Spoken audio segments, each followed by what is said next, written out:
Every club. Every day. The Global Sports Podcast Network.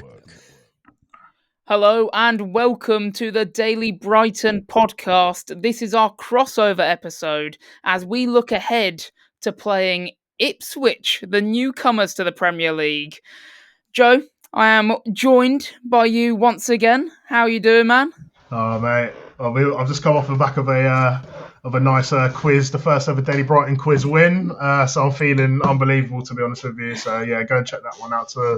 When would it be? Yeah, so check that out.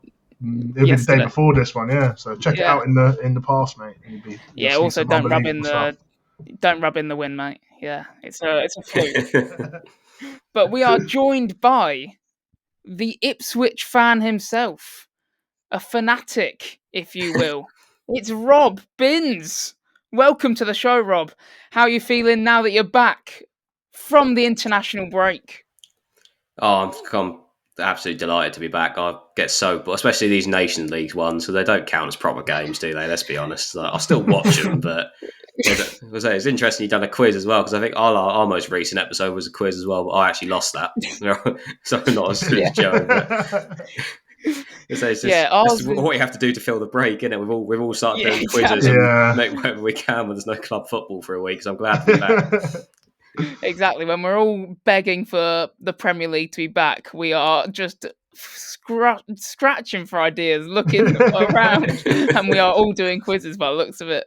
But yeah, we are now back to have Premier League action. It will be Brighton versus Ipswich this upcoming weekend. I guess my first question to you, Rob, is how have you made of your start? You're yet to win, but 1 draw, 2 losses. You have played 2 of last season's big 3. Yeah, how would you assess your performances so far? I think the performances have been really good, to be honest with you. It's just they haven't quite turned into results yet, but obviously we're still at that point in the season where we can take that as a positive thing. And if I'm still saying that in 3 weeks' time that we're playing well but not getting the points, then at that point it is going to be a problem. We're going to have to change something. But first 45 minutes, I thought against Liverpool, I thought we were the better team, to be perfectly honest with you. And then so it just kicked up a gear in the second half. Obviously, how many teams are going to go 1-0 up at the Etihad as well?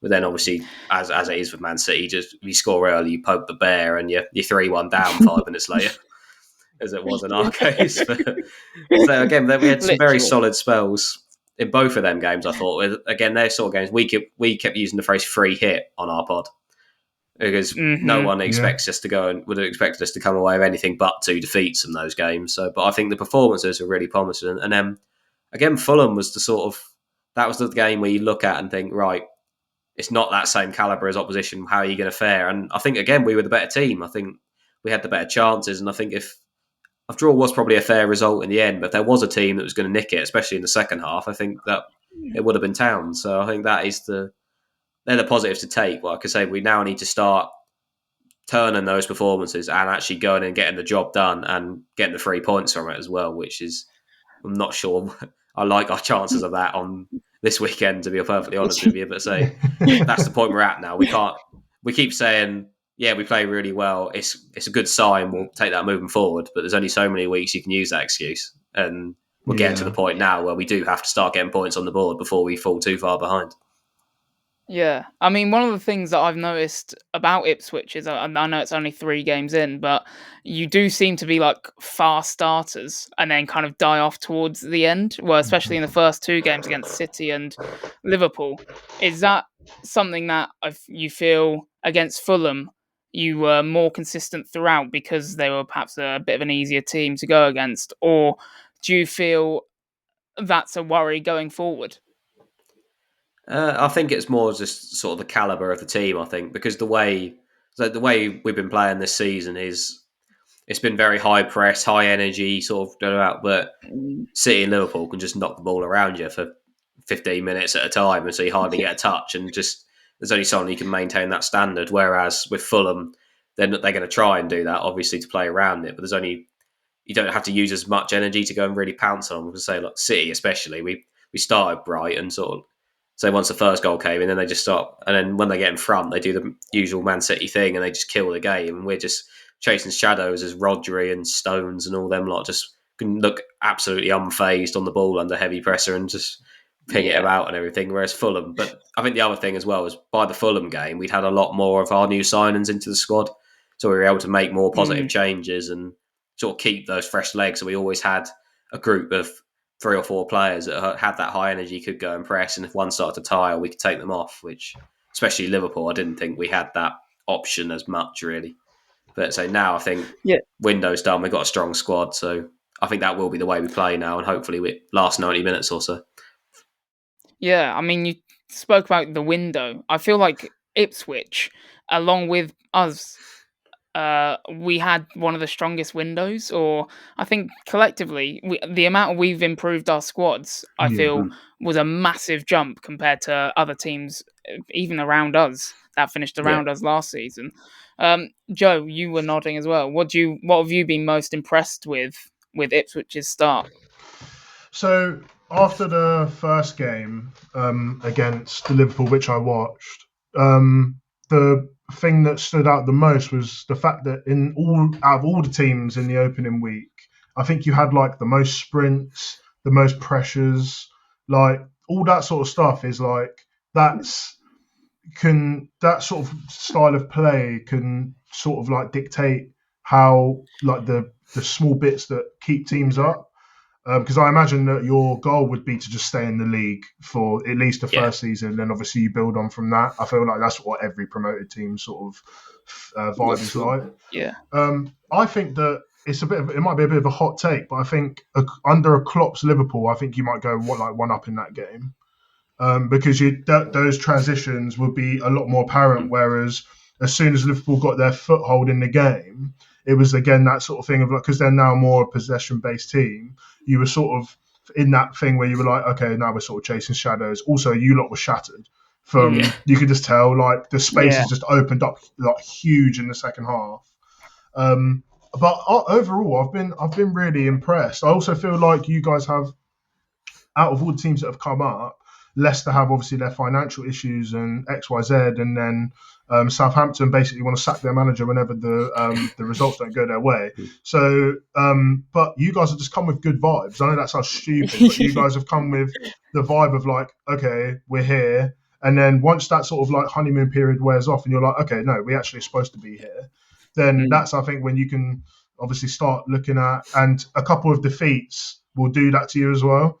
So it's like, when you get out of that thing, it's like, oh, we actually in the Premier League, like we actually want to stay in the league now. I feel like that's when it's going to sort of click for you guys. I think you guys will stay up personally. The thing that is the thing I've been most impressed with, and I think it's like you say, Joe, the thing that keeps teams up is the mindset and the working off the ball and never kind of giving up, even though the legs clearly shattered. I guess the Liverpool game, definitely. The City game, there was like just glimpses. There were patches where they just absolutely hammered you. But I feel like you've also brought in players that have that ethos or have that mentality where they will work for the manager. And what do you think's actually Kieran McKenna's done for the club? Like, do you think he's instilled that and kind of, he's been revolutionary, hasn't he?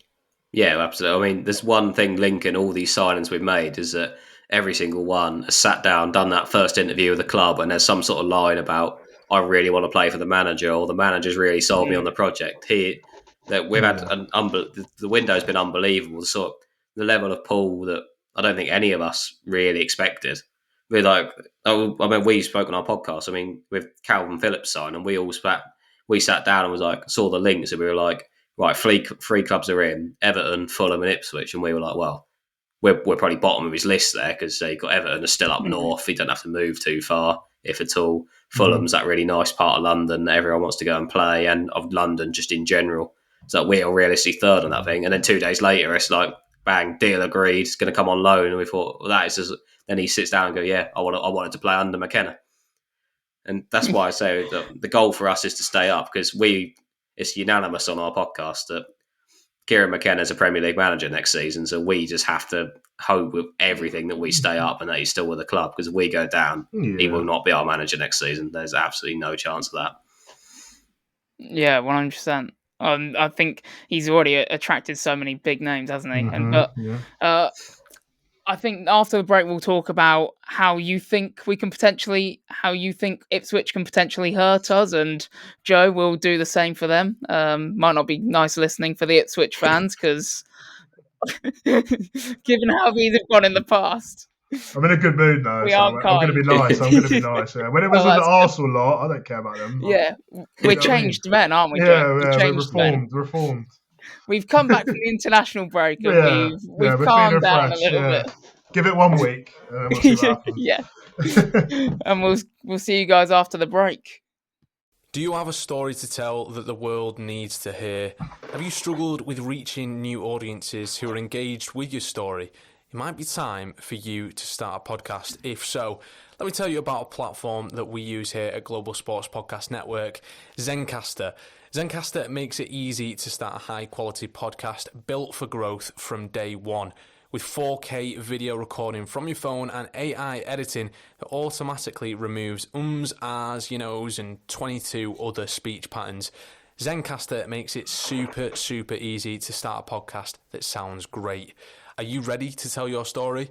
Check out the link in the show description to learn more about Zencastr.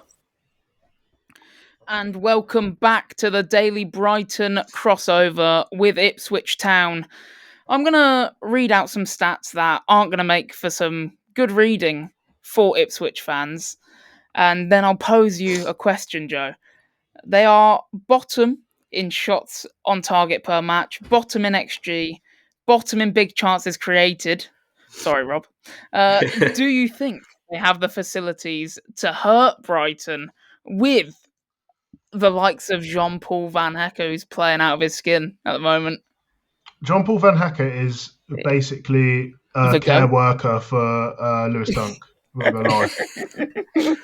This. He basically does what I do in my actual job, right? And I think that with him, he has obviously been so good. But one thing I will say, I think that we might be a little bit more open than some of the teams that Ipswich have played. So what you've played, Liverpool, City, and Fulham. Obviously, you scored against both City and Fulham, right? Yeah.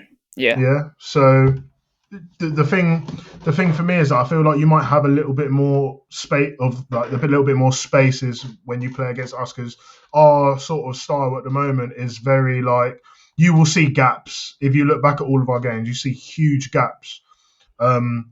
That sort of just that the play style that Hursla's using is sort of left. So I feel like you might get a little bit more joy there, but it's just the other end is where it's like you're looking at that sort of, you're looking at like, oh, okay, so we're very good going forward so far, and obviously if we're going in against teams so far at the moment and saying, okay, well, when we play a team that can attack and can hurt you, then we could obviously like be in trouble a little bit. But obviously when he's reading out those stats, it's not really a good look. But I do think that you will have chances, but it's just whether you can actually convert them, really.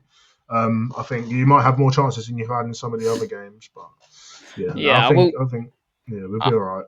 I will say with the stats, they probably are a bit inflated because they've played Liverpool and Man City. Yeah, short sample size, isn't it? Yeah, it's a tiny sample size. I guess, Rob, where do you think you can hurt us? I guess, is counter-attack one of the big ways that you think you can? Yeah, well, like I said, we said about it earlier, it's transitions. So I say that it didn't fall for us the way we thought it might have done against Liverpool with the new sort of calm and slow style Arne Slot's got them playing compared to Jurgen Klopp. But the goal against City was a transition. It was a rare mistake in midfield. We pounced on it quickly. We broke the offside trap, and Edison probably should have saved it, in all honesty. But we took the chance and we had it, and so that was literally our only shot of the game against City. To say this, like you said, the stats are inflated when you remember the context of the horrible start to the season we've had, because we had Liverpool at home, City at the Etihad. I'd say Fulham at home is a fairly nice game, but say Brighton at the Amex is a horrible game for most teams. But to have it at this stage of the season, when you've had a run of horrible games to start as well. Like you don't want. It's not the game you want when you just said that from the Fulham should have been the point we can try and kick on now and got them horrible games out of the way, and then we say we're going to a place where I don't think many teams will win all season. But yeah, transitions is like you say. I think there is a lot more openness about Brighton compared to Liverpool and City, especially. Fulham were fairly open as well, to be fair. But I think it's realistically, it's the way we're both going to want to play. We're both going to be looking for mistakes from the other team and hit on the transitions because we've both got incredibly quick attacks that cause a lot of damage. Mm-hmm. Yeah, I mean, this is something we've touched on other crossovers, isn't it, Joe? That one of the areas that we're worried about most in the past is our fullbacks, or mostly Jack Hinchelwood. Like last week, or whenever we played Arsenal, it was worried about him against Bukayo Saka. There's another English starlight in Ipswich's team in terms of Omari Hutchinson. Do you think he'll have the same kind of joy, or do you think Hinchelwood will have a better game this one come round? You go to me or to Rob? Yeah, to you. Oh, to me. To be honest, I'm going to say it again. If you're struggling against Jack Harrison, then you don't really want to be seeing Omari Hutchinson. Week 1, that's tough. Yeah, because Omari Hutchinson is like the sort of directness that he has, and also he, like, from what I've seen, obviously again small sample size, but he does actually like to come inside as well and even pick the ball up in those sort of like those right half spaces. And I don't think Jack Hinchelwood wants to be seeing this, to be honest with you. I'm not going to lie. If I was a fullback, which I'm not, obviously, but I would not want to be sort of seeing players picking up the ball like in that, especially if I've been struggling isolated 1v1 on the flank anyway. I wouldn't really want to be seeing then he's picking up the ball all of a sudden in midfield and running at players, and then he's picking up the ball over here, and then it is an issue. But I also don't think that he'll play next week. This week. I don't think he'll play. I think Ferdy will play on the right. I think he'll come in, and then I think Estupiñán will then just go on the left, as basically we foresaw it when that player came in, even before he signed. That was sort of like the vibe that we were going to go for, I think. But even then, even for Estupiñán, I think it's going to be a hard game because Omari Hutchinson is a baller. He's a techie baller, how we like to say. He's very good. Yeah, exciting player. And they've got someone else in Sammy Schmodix who's kicked off. Well, last season was 33 goals in the Championship, and then he's already kicked off his Premier League goal-scoring campaign. You actually have so many good players, like especially going forward. I know we've touched on it already, but that is actually a worry, isn't it? Joel Veltman and maybe potentially Joel Veltman and Jack Hinchelwood against Schmodix and Omari Hutchinson won't be the greatest viewing for Brighton fans, potentially. No, probably not, mate. Jack Clark on the bench as well. Yeah, Jack Clark, that's another class signing. Honestly, he's a good player. Yeah, it's mad. But one thing, we do have our own wingers. Joe? Yeah. Where do you think we're going to hurt this Ipswich team?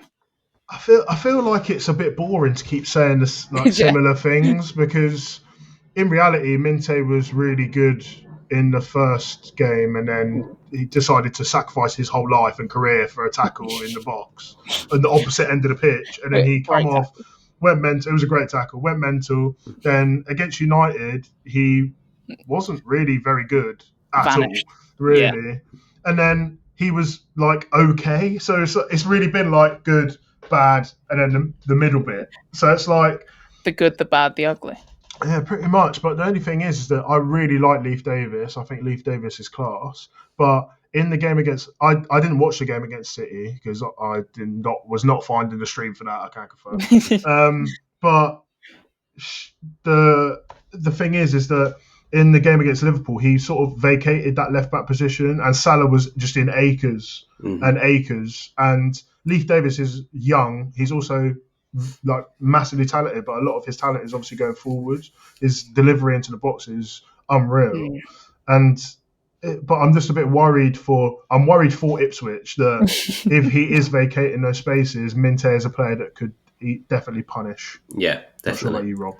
No, so this is a point I've made, I think, every week, is that I said it just on a general basis. For the sake of our season, that is the key for me. Like, getting the balance right of Davies is the difference for us, because if you get it right and he can cover the responsibilities and still get forward, I mean, so it wasn't the best one of his calibre. He did get the assist for the goal against Fulham, even if it was a 5-yard pass, and Delap went on the solo run. There's still another assist on his stats that he probably getting up in the pitch into an area. But like, if you get that right, it's an unbelievable threat, obviously, which we saw last year. But when you get it wrong, it can lead. We did concede a few goals from that last year where we have overcommitted him forward, and say now you're the calibre of winger. I mean, he's had a very rough start back, really, because he's not played Premier League football. He's not Premier League football before, and his first 3 weeks he's had to mark Mohamed Salah, a mixture of Jeremy Docker and Savino, swap wings every 5 minutes just to keep you on your toes, and then Adama Traore. So he's not exactly had it easy at all. And say now this week he's got any of the selection of wingers Brighton have, so he's never got it easy. But like I say, it's the key for the season for me. We get that balance. If we find that balance and we run it out every week, it'll be a brilliant threat. If it gets it wrong and he's caught up the field, then we're going to get hurt most weeks. Like you say, for 60 minutes, Salah didn't get a sniff. And then that one ball from Alexander-Arnold, he lost him once, head went, and Salah had the freedom of the pitch the rest of the game. And it's my worry. So it's basically wingers this game, if you put it down to it for me. Because like I say, I look at your team, and I look at that's incredibly strong, loads of talent there, but the area you look to get at is the fullbacks. And like you say, that the way we set up, we effectively have to shift into a back three in possession, which then opens up the wide areas of the pitch for your wingers. So it's whoever's wingers are having the best game will probably make the difference at the end of the day. A back three is not a vibe when the wingers are good. When the wingers are really, really good, a back three is not good. It's not good. Perfect. And then that will, I think, we'll wrap it up there. Speak in the next section about our combined XI that we've drawn up. We've put our little minds together, tried coming up with maybe a fair and balanced team. We'll see with whatever we come up with. But yeah, we'll see you after the break. This podcast is part of the Global Sports Podcast Network, the only network bringing you exclusive daily news and views on your Premier League team, the Premier League, women's football and fantasy football. A unique listening experience that puts fans first, bringing you the very latest breaking news from your team. Subscribe wherever you get your podcasts and make us your first listen every day. Global Sports Podcast Network, every club, every day. And welcome back to the Daily Brighton and Ipswich crossover. It's time, the time that everyone's been waiting for. It's our combined 11, the highlight of the show. I guess we'll start off with how we are playing the rules, and that will be, I think we'll go with a 4-2-3-1, since that's what both teams seem to be opting with so far this season. And then we'll talk about, we'll do any player, not just injured players are allowed. If you two are all right with that. Look, I'm happy. I don't mind, to be honest. I want to try and make this one. Yeah, I want to try and make this one fair. I don't think it should be like just Brighton just because we're doing well. So this is the first one of these I've done, actually. We didn't bother with Liverpool and City because there's no point, because it's just going to be 11 Liverpool and 11 City, and I wasn't on offer them crossovers. So this is the first time I've actually had a chance to sit down and put a combined 11 together. But so I think I've put a decent side together, to be honest. Yeah, I mean, should be all right. I guess we'll start with the keeper, and for me, I think there's no argument here. I think there's no question. And I'm actually still don't know how Muric is a Premier League goalkeeper. I think that was the transfer design. But I've gone for Bart Verbruggen. I'm guessing Joe has as well. Yes. Rob, any questions? No, so I was just intrigued to see, because obviously you're such a rarity at Brighton. You're the only team that I can remember in the history of the Premier League that switches keepers basically every week, and it works. Like normally when you start changing the goalkeepers, when they start making errors and you give those poor goals away, but under two different managers now, you just seem to swap the keeper based on who you're playing, and it always works. And I don't understand how you do it. I think it's now like Verbruggen's Yeah, it time would to be. shine. Yeah, I it would think be. it's It now would be he'll be Verbruggen more now. consistent. Yeah, Yeah, he was injured at the start of the season, so Jason still was like, pick me, and then Yeah. he ended up obviously getting a run in. But last season, De Zerbi was. I don't know what he was smoking, mate. What- But he was It doing whatever he worked wanted there, to didn't it? That's the do. thing. You just change it game by game, and yeah. somehow neither of them put a bad shift in that time. Let's say it's a great position to no, be in, but 100%. I don't know how he done it. And next we'll go to the left back. Joe, I'm interested because you said you feel like Estepinian's going to play there over, or you don't feel like Hinchelwood will play there. So who have you Yeah. gone with? I've actually gone Leif Davis, mate. I'm not gonna lie. Ah. Because I'm basing it off like sort of what I'm seeing now, rather than just like, okay, let's talk about what Estepinian was doing 12 months ago. Don't really want to talk about that. I haven't been moved by Jack Hinchelwood's performances so far, and I just like Leif Davis. I think he's a baller, to be fair. Once he figures it out, because not only we were talking obviously about how he's never played in the Premier League before, he's also, is he 19, 18, 19? He's early 20s, yeah, I think. Yeah, so he's young and he's going to obviously learn eventually. You have to. You can't just not. So. Yeah, he's very, very good. So I'm gonna give Ipswich the benefit of the doubt and go for 12 months ago. Obviously, just say I would obviously say Estepinian, but I'm gonna go for Leif Davis. And Rob, I guess you are not arguing that one. No, not at all. I say we've made a bold claim on our pod. We've called Davis will be in an England squad by the end of the season. We think if he keeps going the way he's going, and the fact that England's, to be fair, we're sure he's never fit, and we don't even have a left back in the squad. There's a door open there, and we're fairly confident that when he keeps going the way he's going, he'll make a squad at some point this year. That's actually a good shout. 100%. Someone put 50 quid on that, mate. Yeah. So left back's normally our spot that I think in all of our combined 11s, left back's normally our best chance, or we have a fairly nailed on one with Davis compared to most teams. Yeah, I'm not lying. I've gone Leif Davis as well, just because I'd rather him over Hinchelwood. I didn't even consider Estepinian, to be fair, which probably overlooked him. And then we've got centre backs. I've gone for the partnership of Greaves and Van Hecker. That's what I went for. Yeah, same with me. Oh, like you said, Lewis Dunk's coming. This is a wholesome. This is a wholesome podcast, mate. I say wholesome. So Greaves has been unbelievable for us, and how he's taken to Premier League football. And then when you're then looking at like the Brighton options, like it's quite as clear as day, and Van Hecker or Dunk, if the choices you're going to pick from. Like you said, so Van Hecker's effectively his carer at this point, so he's always the one you're going to pick. Yeah, I'm not like Dunk has not lit this season on fire, other than the assist against Arsenal. That was an absolute peach of an assist, but it was his error that led to our goal. So we haven't been too high on him this season, I've got to say. But Van Hecker, he is actually, I say it every week, he's looking world class, more and more world class every time. And then, Rob, who is your right back? Because I'm just talking about Ipswich as a whole. Who is? It's a mixture of the right backs, really. So, like I say, because of Davis going forward, we sort of need someone who can slot in and make it a back three. So it's been Axel Twanzebe, Ben Johnson do the same thing. But I just think right back, I think it's probably the weakest area for both teams. So I've actually just chucked a Estepinian at right back because I wanted both the left backs in. So I would have done the same thing last week because you've got Anthony Robinson at Fulham, but I've got to have Davis in because he's Leif Davis. So I've just started putting left backs at right back so I can get Davis in every week. Anthony Robinson as well. Yeah. So I just chucked a Estepinian because I felt harsh leaving him out, and like I say, I'd rather give him a go there than I would Veltman or probably either of our lads. I'd like to think he's got the quality to do the job there. Yeah, Joe, who have you gone for?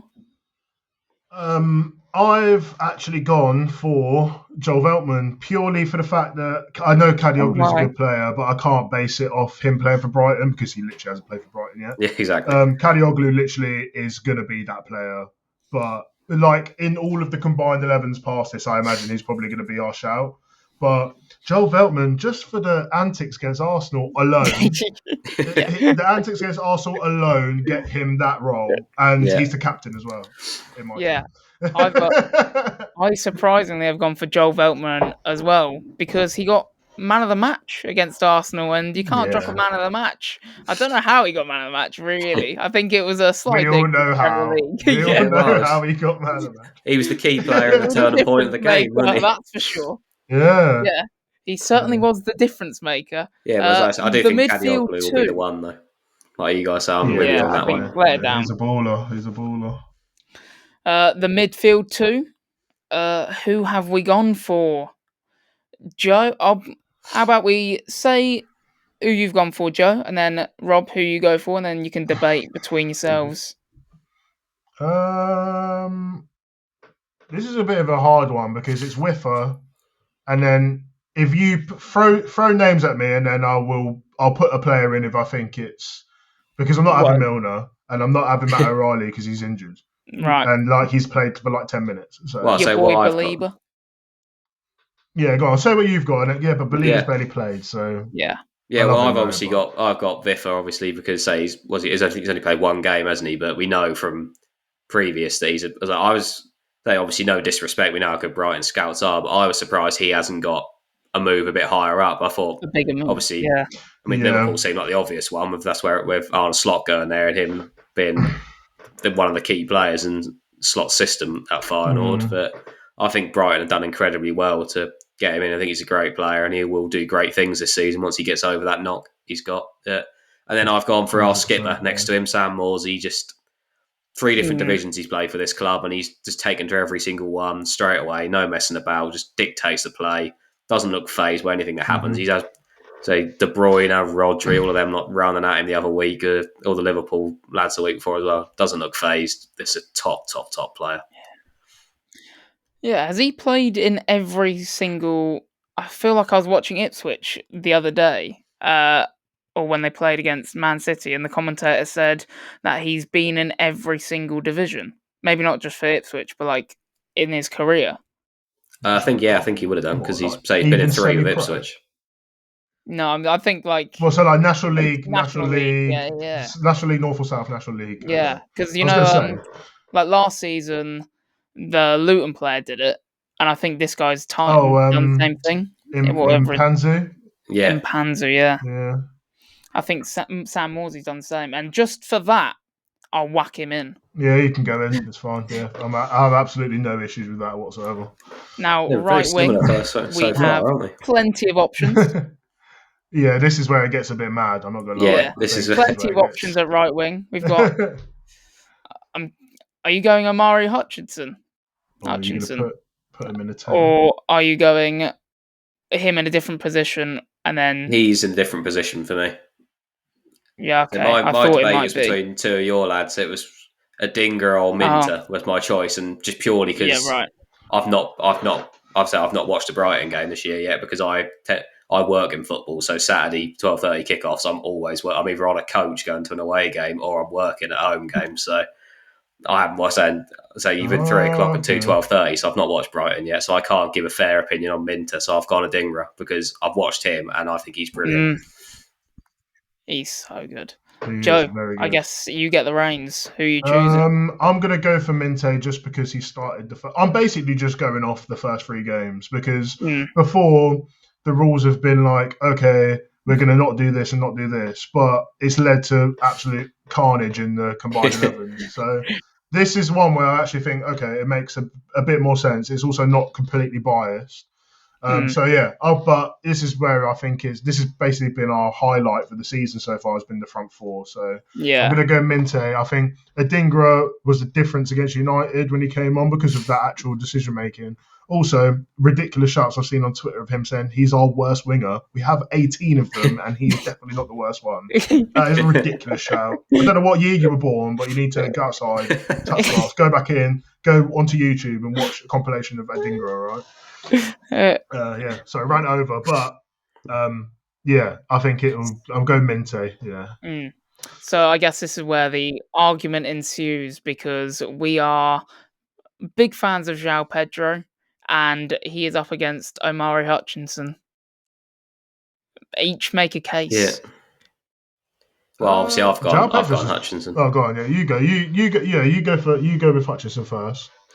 Yeah, well, so I had to get him in somewhere because we say with the other episode we've done to fill the international break was best 11s of our lifetime, and say, admittedly, in my lifetime, it's been 14 years of championship mediocrity, then relegation before finally turning around. But I actually put Hutchinson in my team in my lifetime, despite only being here for a year on loan and now permanently for a few games, because I think he is that good, and he will go on to be. Just assuming we keep hold of him, he doesn't play so well that he gets nabbed for stupid amounts of money like a lot of your players do when they perform well in the league. That he'll be an absolute legend at this club, one of the best we've ever seen in the shirt, I think, in the modern era, if he keeps going the way he's going. And he's so incredibly loved around the club that I just had to get him in there. I'm going to force him into every team. I'd have forced him into the Liverpool City one just for the sake of it. He's got to be forced in every week for me. High praise, Joe. What am I supposed to do, mate? He's literally just... I'm emotional just listening to what he's just said, mate. He's going on about being one of the best players ever wear a shirt, lad. What am I supposed to do with that? Can I copy and say that I think that João Pedro could probably be one of the, he'll probably end up like our highest scoring striker if he stays, even though he's playing in the 10. Yeah, I do love João Pedro. He's also been on fire this season, and we spoke about it previously, but like his sort of thing has always been like, okay, game, play well, pick up a knock, miss a couple games, play well, pick up a knock, miss, and it's just been that over and over again. And he just seems like he's really enjoying his stuff at the moment, and he's a player that he's a very rare archetype of a sort of striker /10 where he can basically do everything. And I don't know, it's just something like, I think he's probably been one of our better players so far this season from the very small sample size. But I'm willing, I'll do a trade-off with you, right? So you can have Amari Hutchinson, but we have to have Danny Welbeck, otherwise I'm leaving the pod right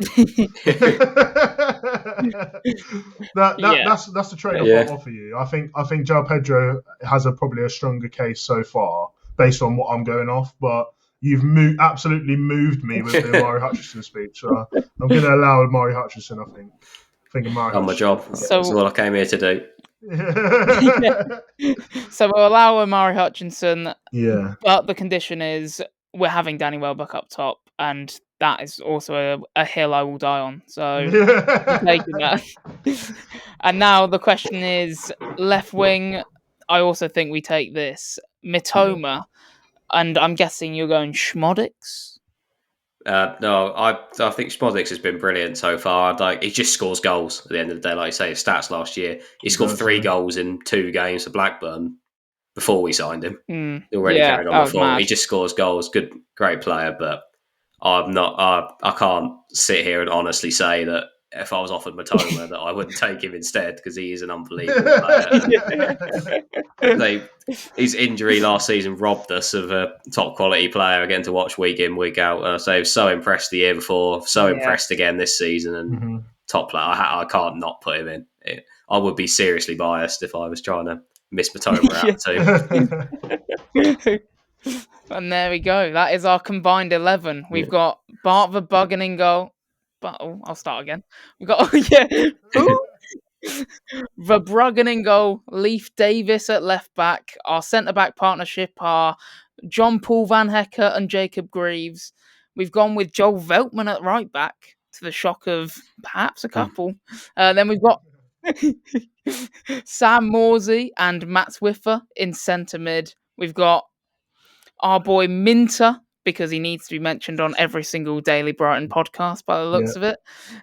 We've got Amari Hutchinson playing Cam, Mitoma on the left, and then that guy, Danny Welbeck. Player of the Month nominee, by the way. Yeah. I'm pretty sure he's a Player of the Month nominee. Exactly. Yeah. So I will say, to be fair, as much as I gave the speech about Hutchinson, I did say I whacked João Pedro in up front just because I do seriously love João Pedro. Up front, as much as good as Welbeck's been, and saying my one, I had to get João Pedro in as well, because it was a player I always liked at Watford and just knew he had that extra gear in him. And as soon as he signed for Brighton, you knew he was going to hit that extra gear. And I do think he's a player I admire a lot. So I couldn't kick him out completely for Hutchinson, so I had to give Welbeck the boot to put João Pedro Yeah, in. that's actually a good shout. Yeah, that's I actually think, a good shout. based on the theme of our pod, I think Welbeck just has to be around Yeah. somewhere, at least mentioned once. You know what I mean? We are slightly biased towards Danny Welbeck.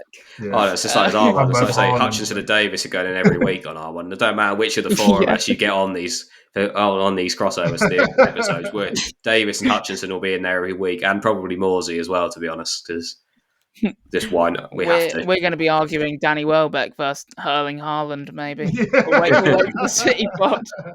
Well, I'm looking forward to next week. We've got note, Southampton next week. I reckon we'll get loads of our players in for once. We should struggle You could be doing all right, yeah. I guess before we go, what are your guys' score predictions? 3-1. Brighton, I'm guessing. Of course, yeah. Yes, I was going to shoot. I don't know. I really want to say we go and get some. Like I say, it's a horrible place to go. Like I don't think many teams will go to the Amex all season and win. So the realist in me, which is my role on our pod, is saying a narrow defeat. But because I'm here on my own, I've got to represent. I'll say 1-1 draw. I commend you for that because that's what we do on every other's podcast. Normally I'd have one of the other lads who come here and just go like 3-0 win. They always throw some outrageous one in there and back the That's my thing. Yeah, so normally one of the other lads would do that, and then I come in a bit more realistic and say, look, we'll probably lose, but I'm here on my own. We'll get a point. I am going to go for a 2-0 Brighton win. Because I think, that or 3-0, but I don't want to be too enthusiastic. I'll go 2-0. And on that note, it's been a pleasure speaking to you guys. Thank you for joining us, Rob. It's been a good insight into Brighton and into Ipswich and what we can expect this coming weekend. And for all the listeners out there, if you could all like the podcast, follow us on Insta, Twitter, TikTok, and even watch us on YouTube that we have now. Yeah, we've got a YouTube account now. Yes, so go subscribe over there. Do you know what I mean? We've all just discovered that as a network, haven't we? Everyone on the we've discovered we have YouTube now, but nobody knew that before. What we're talking about the network, if you want to come over to Daily Ipswich as well, I have to shout us out. I like to think we're quite a good podcast. Yeah. So a similar sort of team to Brighton in a way. I think we're probably 5 years behind the Brighton project. I hope we're on the same path. Exactly. There we go, guys. Tune into the Daily Ipswich podcast as well. And 100%. From us, we are signing out. Thank you very much for listening. Every club, every day. The Global Sports Podcast Network.